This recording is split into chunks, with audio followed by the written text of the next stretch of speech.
Namaste. Welcome to the new session. The last session we were considering the acts of senses in yoga, and of course it is more important for us to understand the role of senses in asana pranayama. So I said during the last session that we must develop certain observations about our sensory acts. Say, for instance, our senses are not mechanical senses, they are not mechanical devices. Say, let's compare a camera with our eyes. Our eyes are not our cameras, because the camera will have no grudge, will not have any reservations whether the object that it is catching is beautiful or ugly and unsightly. The camera doesn't react to the objects, it merely takes the image of the objects.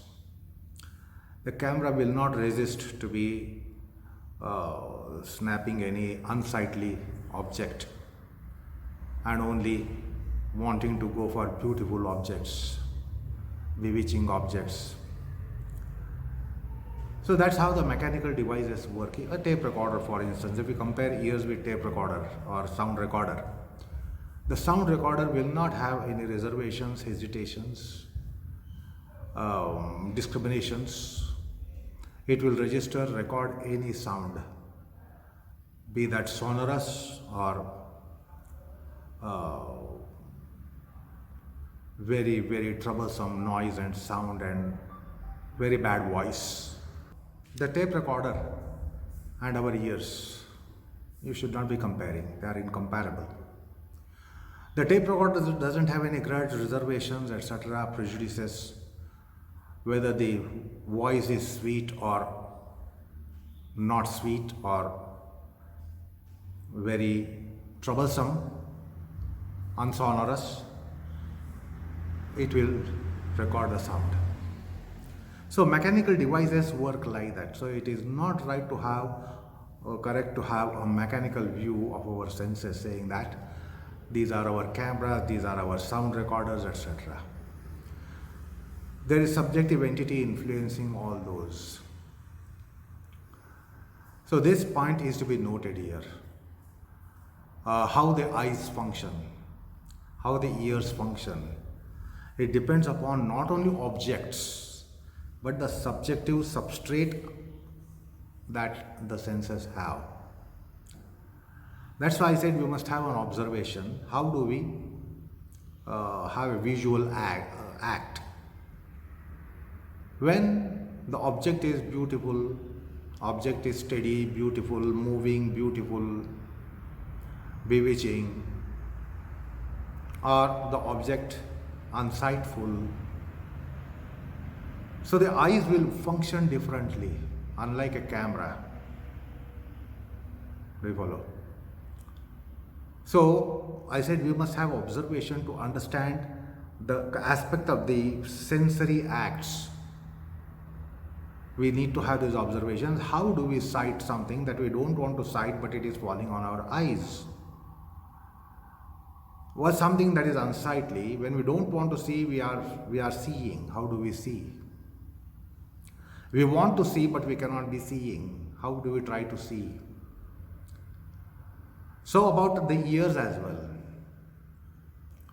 When you don't want to hear but the things are falling on ears, how do you hear that? You want to hear but you can't be hearing, or you can't be hearing clearly, sufficiently. What do you do? How the ears are. The nose, taking aroma of a flower, the aroma of kitchen and the odor of a flower. Say even just one flower like rose, how do you smell the rose? If there is one rose given to your hand, how do you smell the rose? But while if you are walking through rose orchards, it's a different kind of smelling act. because the smell will reach your nostrils and nose and olfactory organ. If you are walking through a garden, rose orchards, so our acts are different. So this observation has to be carried out sometimes to be formally understanding the sensely act. Don't think that sensely acts are very technical, like you have technical process in your asanas and technical process in your pranayam for breath and breathing, breathe like that and breathe like that and mobilize the body like this and like that, etc. There are technical processes. There are no such technical processes for senses in their participations, in their involvements, in their addressals. And therefore, we'll have to have this observation. And Patanjali has devoted one complete limb out of the 8 for senses called Pratyahara. Now, Pratyahara is loosely translated to English as abstraction. This is okay if you are not a formal student, you can say Pratyahara is abstraction. And then we have vague idea that Pratyahara means drawing the organs in, etc., etc. But the word Pratyahara is so fascinating and so apt. So we need to investigate the very term here used by Patanjali for sensory processes and they are called Pratyahara. Prati ahara. Pratyahara is prati ahara. Prati means opposite. Ahara means food. Now what are the food of the senses? Vision is the food of eyes. Audition is the food of the ears. So Shabda, Sparsha, Rupa, Rasa, Gandha are the food of the senses. The Shabda of the ears, that is the sound, is the food of the ears. Sparsha, the touch, is the food of the tactile organ, the skin. Rupa is the food, the form. The forms and manifestations, visual manifestations, they are food for the eyes. Rasa is the food for tongue. And Gandha is the food for olfactory organ. So these are foods of the organs. So therefore it is their ahara. That is their ahara. Now in the philosophical description, all these 5 senses, Chakshu, Jihva, Ghran, Tvak, etc., the 5 senses are called Vishayendriyas. But in epistemology, which has come from the West, has called them as cognitive organs, Jnanendriyas. So let's try to have this inquiry, how much the senses go for knowledge and how much the senses go for their objects. The senses have gravity to go towards their objects, not much for knowledge. They have gravity to go for objects, so they are called Vishayendriyas. Shabda, Sparsha, Rupa, Rasa, Gandha are the Vishayas, are the objects.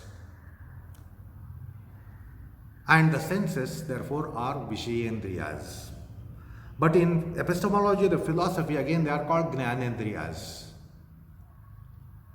So, when the senses in yogic process or adhyatmic process or so-called what you call a spiritual process,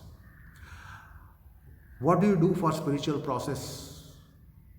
Do you send your mind here and there and senses here and there go for spiritual pursuit? Do you send your senses somewhere, ears somewhere, mind somewhere for spiritual pursuit? The spiritual pursuit is within. So that spiritual wisdom is having the locus within you, within us, inside us. So when the senses go inwards, Eyes are not going for any form. Eyes are not going inwards. If you suppose you close your eyes for yogic purpose, spiritual purpose, your eyes are not going for any visual object inside. Ears are not going for any auditory object inside. Nostrils and nose is not going for any olfactory object inside. The skin is not going inside for some tactile object. The tongue is not going for any gustatory object. So when the senses are taken in a so-called spiritual process, better to be called adhyatmic process or yogic process, you don't take the tongue in for tasting something inside, spiritual substance. You don't send your eyes inside to have vision of the something spiritual. You don't send your ears inside to go for some spiritual sound. So they go for wisdom. When they go inwards, they all go for wisdom. And therefore they are Jnanendriyas when they work in the internal realm. When they work in business plane of life, when they work in external realm, they are Vishayendriyas. They are senses of objects. There are 5 kinds of objects. And they become object organs. They have more gravity towards objects. They don't try to go for wisdom about. Suppose we are all relishing mangoes and ice creams. We don't bother to have any knowledge about mangoes and ice cream. We just want to relish their taste. We don't go after analyzing what is really ice cream, how it is made up of, and what are the ingredients in it, and what are the nutrients in it. Should it be really eaten? How much it should be eaten? Is it really very good for us? So was the case of mangoes, apples, oranges. So we treat them as objects. The senses treat them as objects, and then we have interaction and perhaps intercourse with the object so that we get the pleasure, gratification. Eyes are not going after visual object for necessarily for knowledge, but necessarily prominently for gratification, visual gratification, ears for auditory gratification, nose for olfactory gratification, tongue for gustatory gratification, and the skin for tactile gratification. So they are gratifying organs. So they are more gratifying organs, and then incidentally they become cognitive organs also. But they have more gravity for gratification than knowledge. We might direct them for knowledge. I want to know this and therefore I am looking at it. I want to hear this because I want to have knowledge about it. So it is our subjective entity which engages the senses for knowledge pursuit, therefore it becomes cognitive organ. But they have gravity to go after objects where they have gratification. So they are more gratifying organs. Therefore, philosophy calls them Vishayendriyas in business plane of activity. In our awakeful state, they are Vishayendriyas. They are going after their objects. So it is not right to call them Jnanendriyas when they are grazing in the field outside of the objects. They are grazing in the fields of visual objects, auditory objects, tactile objects, gustatory objects, olfactory objects. So actually they go for grazing and get gratified. So they are called Vishayendriyas, and that is their food. Now if you send any such food to them, then what is it? There is no ahara. The food is not there. Now what does it become? Anahara, fasting. So understand this word. To understand pratyahar, we have to understand certain words with reference to senses. First of all, ahara. There is ahar, there is food for senses.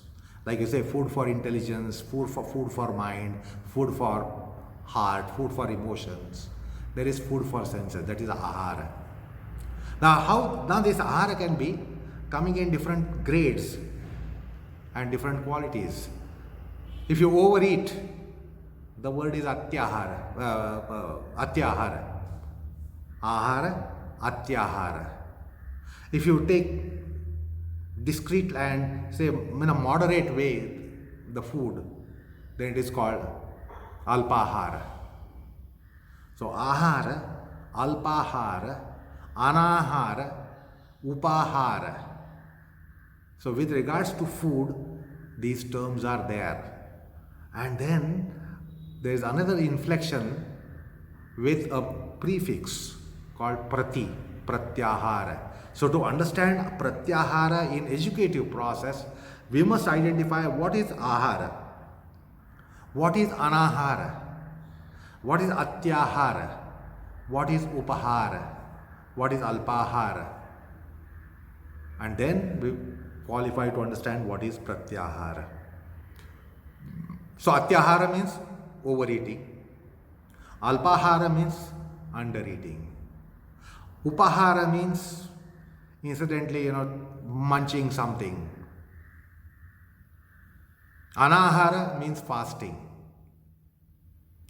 Now what is fasting? Not eating is not just fasting. Because between two meals, we don't eat anything. There might be half an hour, 1 hour, 2 hour, 3 hour, 4 hour, we don't eat anything. But it doesn't become fasting. What is fasting? When we escape, when we skip our food. When we are usually eating, we usually eat, supposed to eat. If you take a bypass and don't eat, that is fasting. While you are not eating, it doesn't mean that you are fasting. Now in English, there is a little faulty word called breakfast. It is breaking the fast.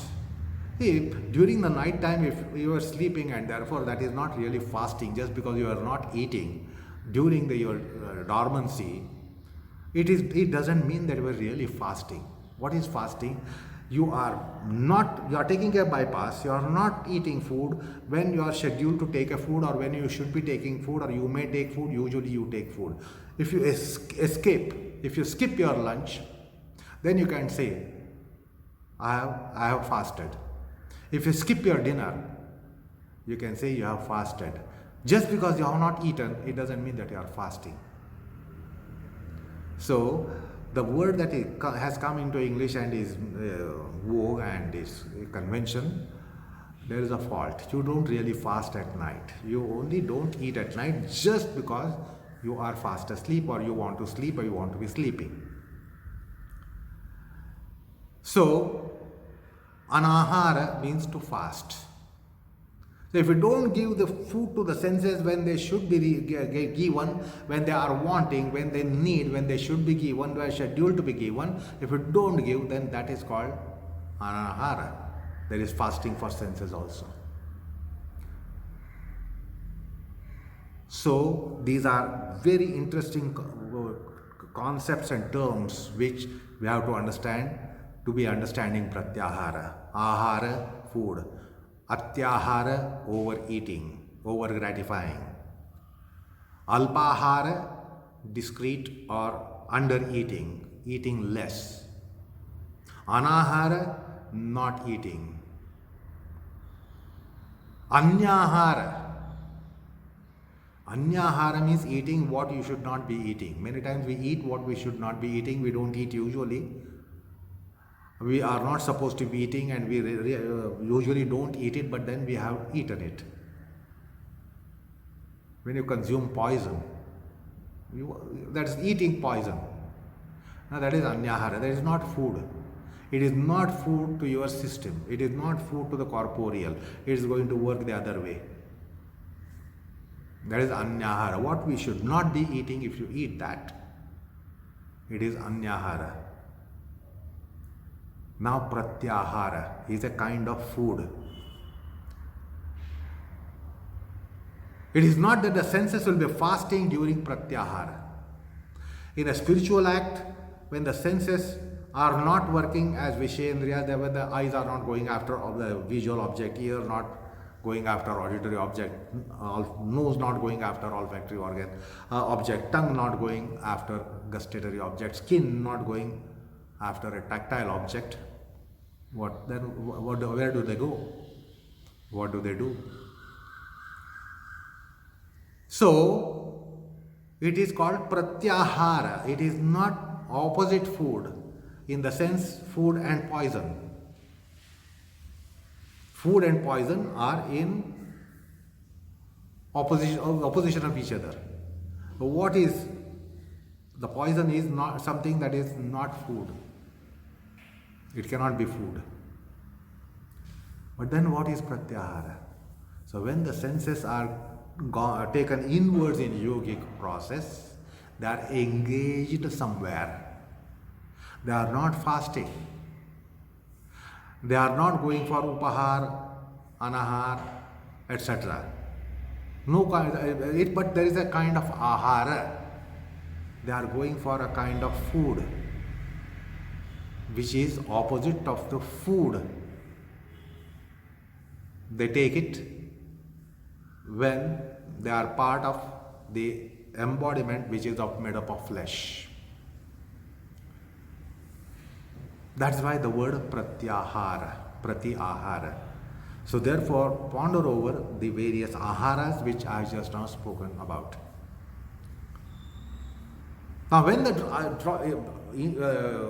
senses are drawn inwards, yet there is an experience. You don't go to an anesthetized condition. You don't go to unconscious condition when the senses are drawn in a yogic process. That means the senses are disengaged from the objects. But they are not just disengaged, they are engaged within. They are engaged for jnana. I won't call it knowledge, it's jnana. Because in one of the sessions I told you, what is jnana? What is essentially jnana? Bhagavad Gita in the 13th chapter has described Adhyatma jnana nityatvam tattva jnanartha darshanam etat jnanam iti proktam ajnanam yadado nyatha. Only so-called what we call as spiritual knowledge, that is only knowledge. Worldly knowledge, mundane knowledge, business of activity knowledge. You need some knowledge for your vocation, profession. That is not really knowledge, it's all really ajnana. So we are all going for collecting degrees in our academics, and we are collecting certificates of ignorance, essentially. That's only knowledge for business activity, your profession, your vocation, your job, your activity, economic activity, business activity. There are knowledge there, but they are essentially not knowledge. In the sense jnana. That's why Bhagavad Gita says, Adhyatma jnana dityatvam etat jnanam. Adhyatma jnana dityatvam tattva jnanartha darshanam etat jnanam. That only is knowledge. Ajnanam yadado anyatha. Rest all is ajnana. So the senses are going for jnana pursuit. They are engaged with jnana. They are engaged with wisdom. So eyes no longer remain visual organs, they become wisdom organs. When they go inwards, they are going after wisdom. When the ears go inwards, they are going after wisdom. When the olfactory organ goes inwards, it goes after wisdom. When the gustatory organ goes inwards, it goes for wisdom. The tactile organ, when it goes inwards, it goes for wisdom. And the wisdom is not in 5 forms. Shabda wisdom, sparsha wisdom. The Shabda, sparsha, rupa, rasa are the Vishayas. That is why Patanjali in his sutra describing the whole material manifestation, he says there are 2 purposes, bhoga apavargartham. So now in business plane of activity, our senses are going for bhoga. Bhoga is to experience life. positive, negative conditions of life, whatever experience of life. That's called bhoga. So now when the senses are working in an awakeful state, they are bhogendriyas. Bhoga means vernacular people should not be taking it as something sufferance. Even gratification. You get pleasure experience, you get pain experience, you get delusion experience. These are all moha. Sukha, dukkha, moha or bhoga. Bhoga means sukha, dukkha, moha. And now the senses are bhogendriyas. They get pleasure, sometimes they get sorrows. As I said during the last session, I can sorrow your mind immediately by presenting a very unsightly object to your senses, eyes. So the sorrow will easily enter through your ears. I can break out a very bad news for you. So the ears will become gates for sorrow. I can show you something which is very bad, very hurting. So your mind will be hurt. So the eyes become gates of dukkha. Nose becomes gates of dukkha. The tongue becomes gates of dukkha. Ears and skin become gates of dukkha. They become gates of sukha, dukkha, moha. So as I said last time, I can give you in no time pain or pleasure by sensory input, by sensory stimulation. If you are sad, I can make you happier by sensory stimulation. I can present a sensory object by which your sorrow will be mitigated, or perhaps you will overcome the sorrow also. It depends upon the degree of sorrow and the exaltation of the pleasurable object. So to give you an example here, suppose you are in utter sorrow. And one thing that, and you think that you can really not come out of this sorrow. But then because of the vasanas, you can come out of the sorrows. If I say that you have won a raffle of 10 billion rupees, you will overcome the sorrow. You may not show that you have overcome, but you will be really overcoming the sorrow. You will be delighted that my account has been credited by 10 billion rupees because of raffle that I have won. So, senses can do that. Now, when the senses are drawn inwards, they no longer remain sukhendriya, dukhendriya, bhogendriya, etc. They become wisdom indriyas. What the ears do, the same thing eyes do. Both, all the five become wisdom organs, that is apavargartha aspect of senses. So our body, mind, senses, they have two channels to operate. One is for bhoga, to experience life by way of pain, pleasure, delusion, delight, sorrow, infatuation. Or alternately, in spiritual process, they will become wisdom indriyas, apavarga, apavargendriya.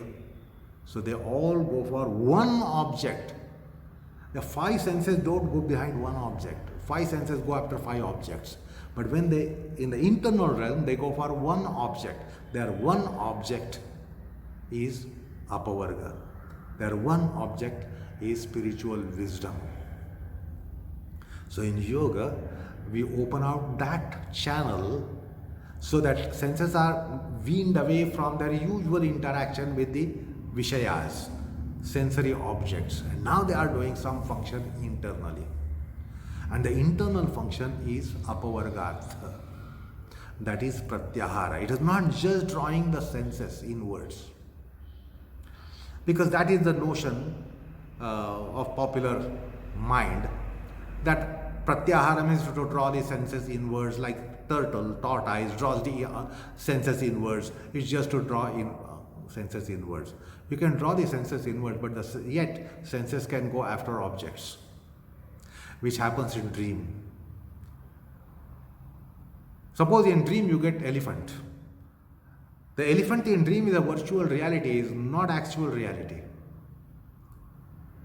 But your experience of elephant in dream is as if it is real elephant. Now the eyes don't see in dreams. Eyes do not see in dreams. Ears do not hear in dreams. Nose doesn't take any smell in dreams. The tongue doesn't taste anything in dreams. It is mind. The mind is collocation of all the five organs to work internally for bhoga. So even if you don't have pleasurable object inside, you can close your eyes and you can be imagining a pleasurable object in your closed eyes. So the mind will project that pleasurable object to you. So in dreams you have five perceptions, five cognitions. You have five perceptions in dream, but they don't need five senses. Because in the phenomenon of sleep, dormancy, the senses are absorbed in prana. So they are not really functional. Eyes don't function in dream, even if you are sighting some visual object, or if you are having any auditory object, hearing something in dream. You don't need these ears. These are called charma chakshu, charma karnendriya. So these are mortal organs, organs of flesh. So the mind is an internal organ which plays the role of all five organs and gives you sukha dukkha moha. Dreams can give you pleasure, dreams can give you sorrows, dreams can give you delusions. These senses don't do that. The mind as internal sense organ does it. So just drawing the senses inwards, the mind will play the role of all the five as it plays in dream. So it's layman's understanding. Pratyahara means to draw the senses, and then the analogy of turtle is given, tortoise, how the tortoise draws the senses inwards. It only draws the senses not for pratyahara, it draws the senses inwards for its protection. It takes them under the shell. It is very much in an awakeful state. The tortoise doesn't immediately go to yoga because it is a defensive mechanism. When it sees danger coming up, it will draw the senses in because the senses are protected, which is a kind of instinct for even for us. If you are attacked, we try to protect our senses. So it is only trying to protect the senses that the tortoise draws the senses inwards. So pratyahara is not like tortoise drawing the senses inwards. Tortoise will only draw when there is a danger or when it wants to rest. So we have to have this kind of formal understanding, roundabout way, understanding something around the concept of pratyahara, concept of sensory acts. It is not right to call them as abstraction, as it is rendered into English, pratyahara. So it's a flaw to render the technical words of yoga into English. Like asanas should not be called postures, asanas are asanas. Pranayam should not be called as bredayam, it should be called pranayam. So these are technical terms. Yamas and niyamas, technical terms. Asan, pranayam, pratyahara, technical terms. Dharana, dhyan, samadhi, technical terms. Don't call dharana as concentration, dhyana as meditation, samadhi as trance, which we discussed in earlier sessions.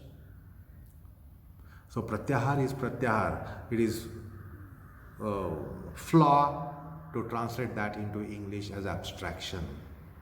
So what is that pratyahara? Pratyahara. They have a food in the internal realm, in the spiritual realm. The senses won't be starving. If the senses have gone inwards for a spiritual purpose, they don't starve. They are not even fasting. They will not come out with a hunger because they are engaged. They have an activity internally which is apavargartha kriya of the senses. So they become wisdom organs. Wisdom means spiritual wisdom. I am not referring to wisdom in the business of life, activity of life. Some of us are very wise in business activity of life, but that wisdom is not being referred to here. This is the jnana. So, in asanas, let's try to understand how the senses work differently. In all asanas, we want to relax our senses. Is that right? Whatever the asana, we want to relax our senses. This is the first step that you would take with regards to senses. If you are going to address your senses, the first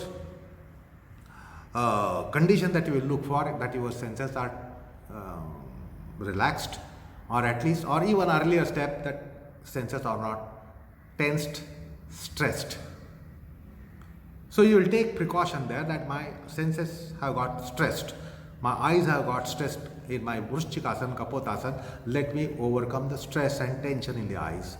After you overcome tension, you will try to relax your eyes. Now, relaxation has only one spelling, R-E-L-A-X.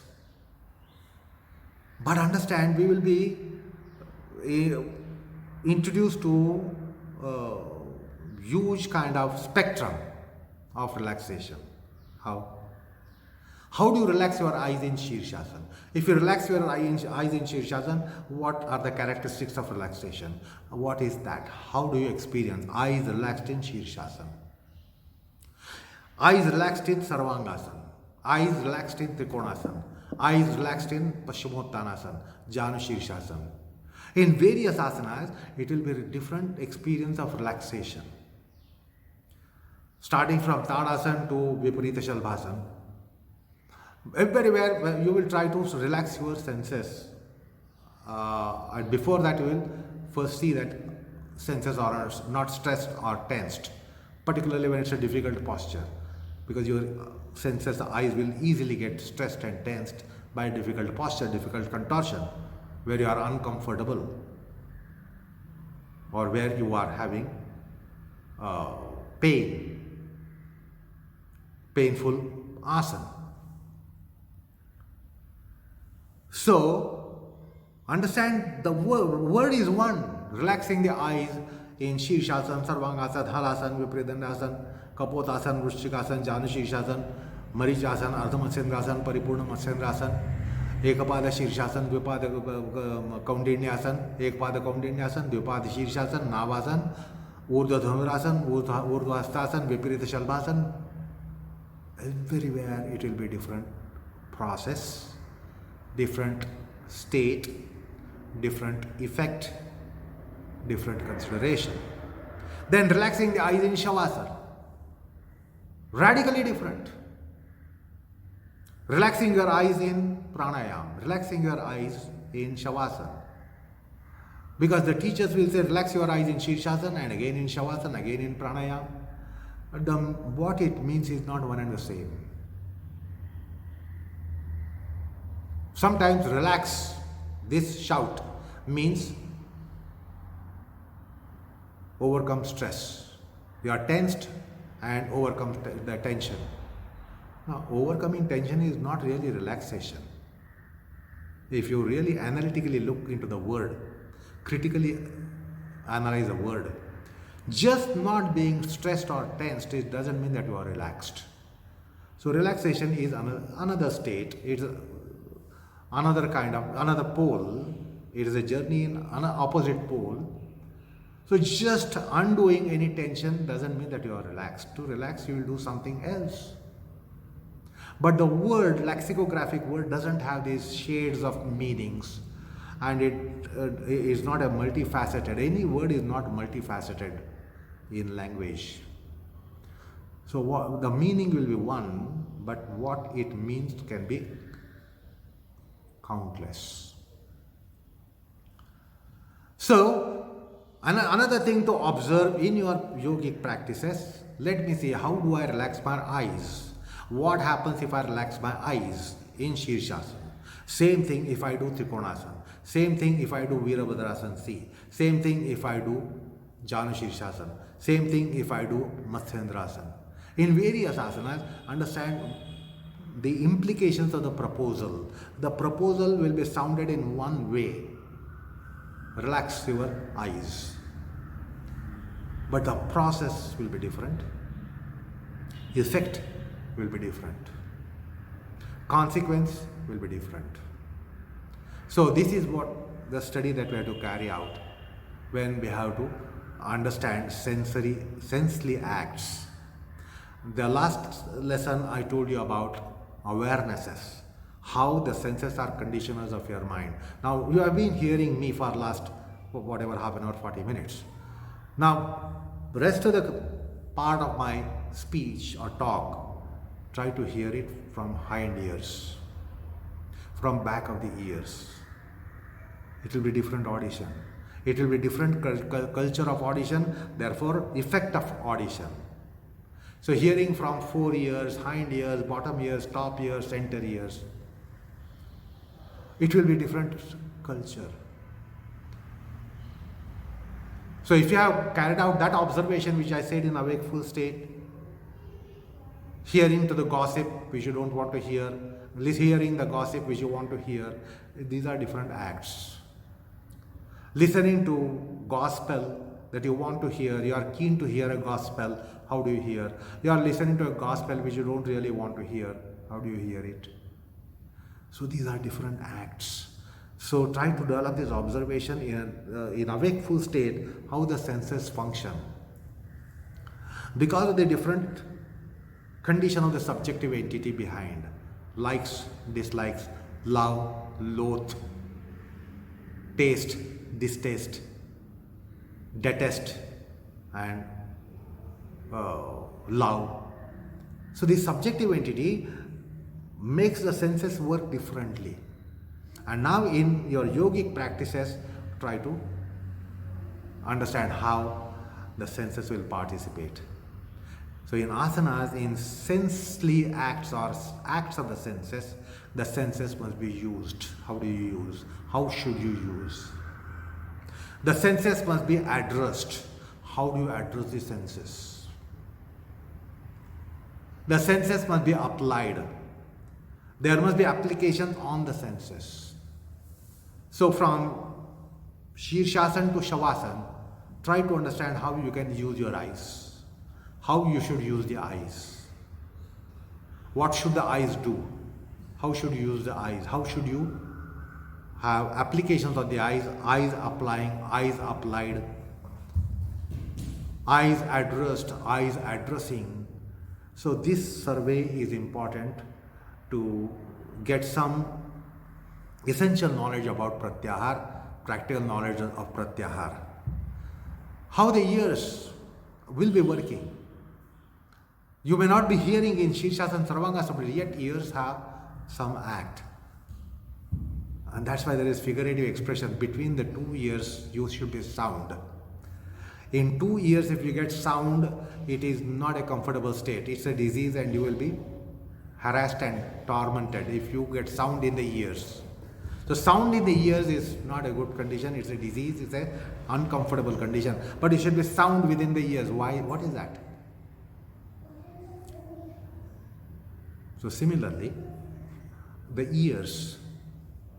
You can address the ears with little more proficiency in Shirshasana. What do you do for ears? Have you heard any technique of the ears? The lobes of the ears. Your ears are going up, bring them down. The ears are bent, stretch the ears. Do you get anything like that? You don't get anything. Your nose is tilted, make it straight. You don't get it. Your nose is contracting, expand the nose. You don't get it. There are no references to the senses. However, we will be finding a lot of scope to address the senses, use the senses, apply the senses.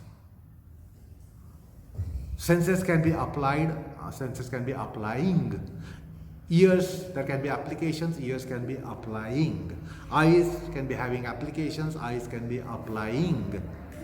So try to carry out this survey in your asanic practices. That's called Aindriya Kriya. So with that, I think this is enough kind of input for you for the first time when we are going for sensely acts. Now, before we conclude the session, I just want to answer a very fascinating question which I got from some of you. It was with regards to destiny. Destiny is something which will be haunting all the spiritual seekers, wisdom seekers. It's a big enigmatic concept. So let me give a small input with regards to destined to get happiness, destined to get sorrow. Say, if you have done good thing, if you have done a good act, good deed, you should be rewarded. You should be rewarded. But then, when you will be rewarded is not in your hands. You might be rewarded if it entails a reward. A good deed, good act entails a reward. You can't say when it should be reward should be given. And even when the reward is given, again it is your choice whether to accept reward or not to accept reward. Many rewards are returned. The rewardees are returning their rewards, have returned their rewards. So whether to accept the reward or not to accept reward is again your prerogative. Whether you should be rewarded or not is also not your prerogative. Just because you have done good, it doesn't mean that you entail a reward, but doesn't mean you should be rewarded. You may not be rewarded, or you might be rewarded remotely sometimes. So you have done a good deed, you should be rewarded. You may be rewarded anytime, or you may be rewarded whenever the agency thinks you should be rewarded. You might accept or you may not accept. But suppose you have done a bad deed, or you can even send a proxy to receive a reward. Yes, you are rewarded, but you can send someone as a proxy to receive your reward. You can get the reward and just maintain it, keep it under lock and key, not at all use it at all, not at all go for any publicity of it, and not take any pride, just keep it under lock and key, or give it to someone. If you are given reward, you can also transmit it to someone else. But suppose you have done a bad deed. If you have done a bad deed, then you are certain to get penalization. Reward is not certainty. That you should be rewarded is not a certainty, but you should be punished is a certainty. And then if you are punished, you can't say, not now, punish me later. You can, about reward, you can say, please postpone it. Or I will send a proxy. You can't say, I will send a proxy for my penalization. You will have to take it. You can't refuse it. You can refuse a reward. You can't refuse penalization. Is that right? You can refuse a reward. You cannot refuse penalization. The time for penalization can be appointed. The time for reward may not be appointed. Reward may come or may not come in your lifetime, but a penalization should come to you in lifetime. And more often it will come to you in lifetime in some form or the other. And the judiciary might not give you the penalization, but you will be penalized by higher authorities, higher judiciary, which doesn't bother about the laws of the land. So, in spiritual process, you can get rewards, but you can put them in reserve force, not use. Because if you use the reward, you have exhausted the fruit. But you can accumulate it by not enjoying it. That is possible, that you will not enjoy. You will accumulate. You will go on accumulating. But when it comes to sin, it has to be faced when you are sentenced for the penalization. Now, we are not having any right to refuse or not go for penalization. We can refuse an award. We can't refuse a sentence for penalization. You can't refuse. But because we don't have power, authority to refuse it. But there are saints who have this power. They can refuse the rewards. They can refuse even the sins. More often they can take sins. You can't send a proxy for your penalization. Suppose you are given a penalization of death sentence. You can't say, I will send a proxy. No. But saints can do it. Sages can do it and have done it. They have powers. We don't have powers. They have powers. Many times they take sufferance of their disciples, their devotees, and that's why they suffer. Because they don't suffer in their sufferance. Therefore, they take sufferance of their disciples. They take sufferance of their devotees. So they will be redeemed. And the saint will be suffering. Many times we say, why a saint should be suffering so much? That means there must be a lot of sin committed by the saint. No. They have a power and authority, which we don't have. I can't transfer my sin to your account. I can't transfer your sin to my account. But a saint can do that. He can transfer the sins of others into his account. He doesn't transfer his sins to somebody's account because he doesn't bother about sufferance. He is not agonized by sufferance. And that's why he will allow the transaction from his devotee for the sufferance to come to his account, and he will suffer it. I'll just give you one incident which really happened not in the remote past. You all know Satya Sai Baba of Shirdi. He was sadhu, he was saint, he was avatar. So he would be keeping every time fire around him. There will be some vessel containing fire. That's how he was. Whenever he was sitting, there will be always 4 containers containing fire. So once it so happened that he dipped his hand into a vessel which was burning, and it really burnt his arm. But he did not remove it. He dipped his hand, the arm got burnt. After a while he removed the arm. The disciples asked him, what is this strange act? Why did you burn your arm? Why did you insert into it?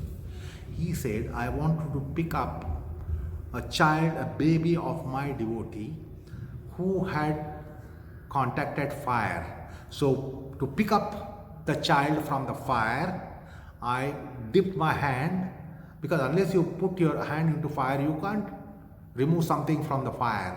So I wanted that baby to be saved, so I dipped and then I removed my hand and the baby was saved. So he suffered. But he knew that he doesn't really suffer by any sufferings, being a saint. Many saints have done. They have taken sufferance of others. They have that power. We don't have that power. They were not destined to be suffering, but they suffered. So they are not destined to suffer, they suffer. We are destined to suffer, we are going to suffer with no escape. Now, how the destiny works in yoga, you see. See, suppose I am destined to travel between Pune and Mumbai. There are ways and means. I can travel by bullock cart and suffer a lot. Is that right? I am destined to travel between 2 points, Pune, Mumbai. 200 years back, the means would have been bullock cart. Even today, I can take bullock cart and transport myself to Mumbai. I will suffer with jerks and jolts and whatnot, with the sun and whatever inclement weather. So I am destined to travel between A point and B point. But then it can be bullock cart or it can be limousine. I will have lots of pleasures with the super suspension. I will enjoy that oscillation of the car. I will enjoy the music in the car. I will enjoy the air conditioning in the car. I am destined to travel between A point and B point. Now it could be a limousine or it could be bullock cart.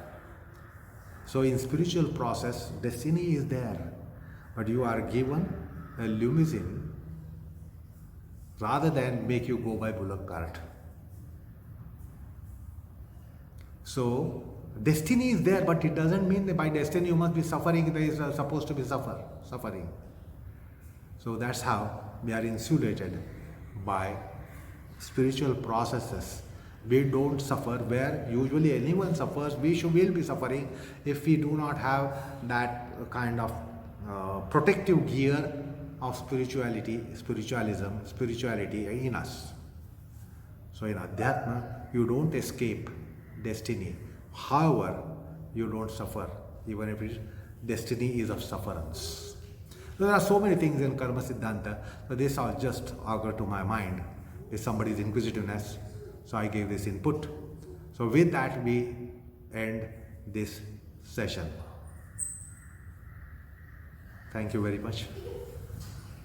Namaskar.